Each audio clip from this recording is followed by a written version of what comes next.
You know, I thought today, for the first day of two-a-days, I thought it was extremely productive.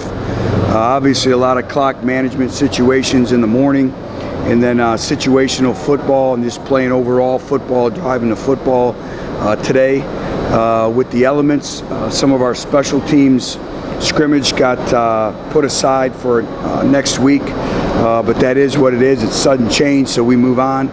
But again, I'm looking forward to going back tonight now and really looking at the film and really seeing what players we can win with.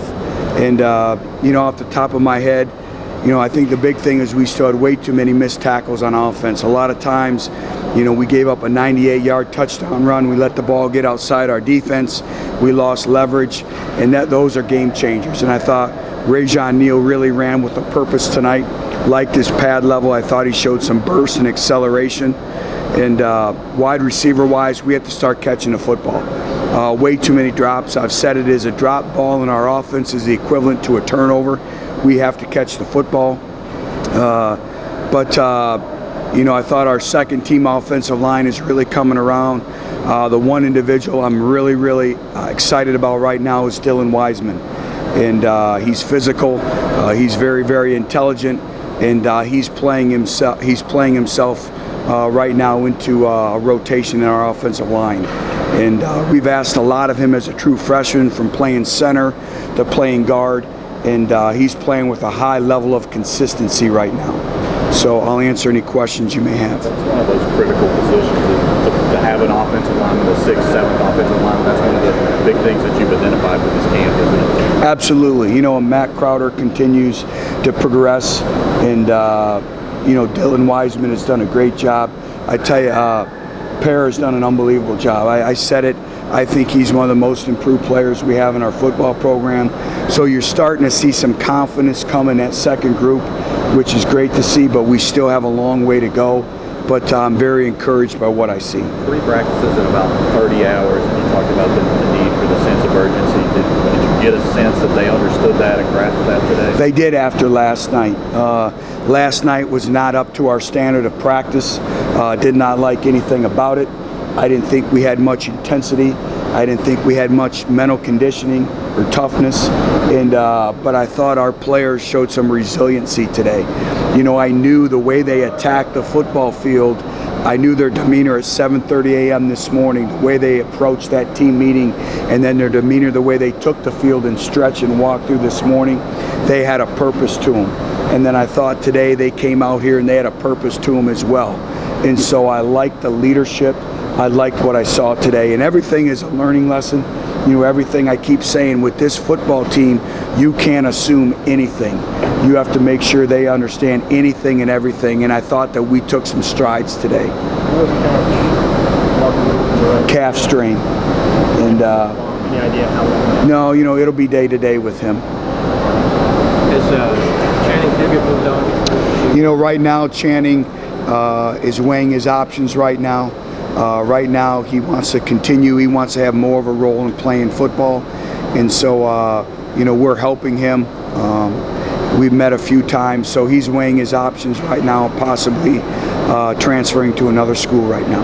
Butch, on the leadership standpoint, challenged AJ repeatedly since spring, and today being that first scrimmage to see his growth, what'd you see out of him? I saw some growth today.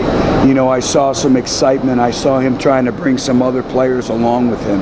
And like I said, it is a middle linebacker from a leadership standpoint is the equivalent of the quarterback on offense. And, you know, you see Al Wilson, you know, you see him and how he spoke to AJ, and we've challenged AJ.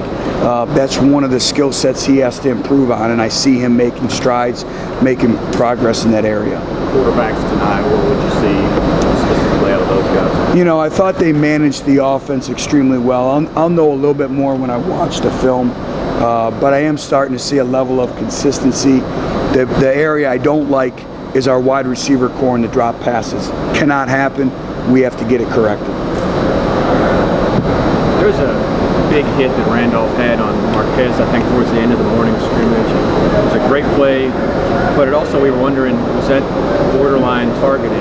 And I saw the official talking to John Jancic afterwards. Right. What kind of feedback did you get on it? Well, the great thing is we've had a full officiating crew here, and so when we went back in this morning, we met with the officials, and we talked about the rule changes, and that was a play that we put on the video to discuss.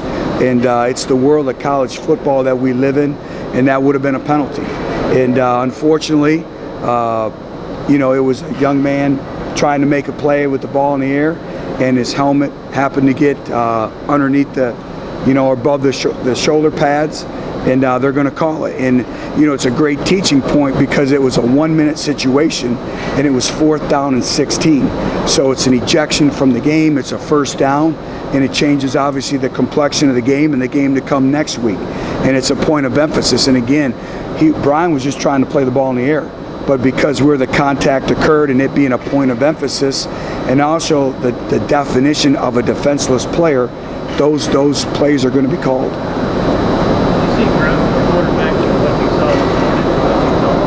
I do. I see them gaining confidence. I see them gaining more and more command of the offense. I thought some great situations in the overtime period tonight. Where we had a situation where it's 3rd down and long, and we're down by 3 in the red zone in an overtime situation, and we throw the football away instead of forcing it into coverage, and we kick the field goal to send it into a second overtime. Those are all valuable lessons in the development of that position, but the development of our entire football team. Anyone starting to separate themselves at all there? I mean, obviously that. No, I've been pleased with all 4 individuals. They come with a great competitive spirit each and every day. They're coaching each other, which is great to see, and they're taking advantage of the repetitions that they're gaining. And so it's been a great thing because I see the strides that all 4 are making. Losing Jock Weilencourt was obviously pretty tough. Has anybody stepped up? It's still pretty recent as well at the end. I'll see a little bit more when I watch the film. But, like I said, that's the game of football. Unfortunately, that's going to happen. But it's another individual's opportunity to come in, and it's so much of having a mentality. It's like I talked to our defense. You have 1.9 seconds to run an 11-yard arc as a defensive end to rush the passer. Sometimes 2.7. So your margin of error is very small. It starts with your get off, your stance and your start, understanding the situation, understanding the stance of the tackle. Those are the things that I think with this young football team and the development of this football team is understanding the football intelligence that comes into play. Understanding the fundamentals that go when you're tired. We keep talking about owning your technique, owning your conditioning, but understanding the techniques that go when you're winded, and also your opponent, and reading those stances, reading the body language. The great players, that's what gives them an edge. So every single snap is a teaching opportunity and a development opportunity for every individual on our football team. Has it been a good 8 days? It has been. I still would like a higher level of consistency day in and day out. Still would like a little more of a physicality, especially from our defensive line. We have to do a much better job of using our hands, from the linebacker position, from the defensive line position, and really understanding how it is to separate from blocks and using our hands at the junction point. And that's going to be a big area of emphasis this coming week. Coach, just offensive line, what was your general impression about it the team? I think there's so much that goes into playing great offensive line because of the consistency, the continuity that it takes, the chemistry that it takes, all 5 working together. I'm really seeing that with our first group, but I was really encouraged by what I saw with our second group.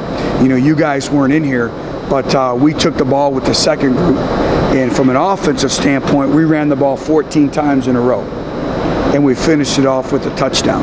That's a mentality. We have to run the football to win in the SEC, to win at Tennessee, and we have to stop the run. Flip sides, being a head coach, I didn't like that from our defensive front and from our entire defense. So obviously that'll be a point that we'll coach very heavily tomorrow when we get back together with this team. Take one more, guys. Overall, what did you think? What did you bring to your team? Well, we have a long way to go. We have a lot of work to do. But these individuals, I say, are resilient and they're prideful. We challenged them with their performance last night, and they came back with a mentality. And that's difficult because obviously I think sometimes there's a negative connotation when you hear two-a-days. And they embraced two-a-days. They embraced getting better, and they held each other to a high standard of accountability. And I've said it. Are we going to be the most talented football team that we that day in and day out, week in and week out? No. But does that not make us the best team? We have to be a team that overachieves in every single aspect.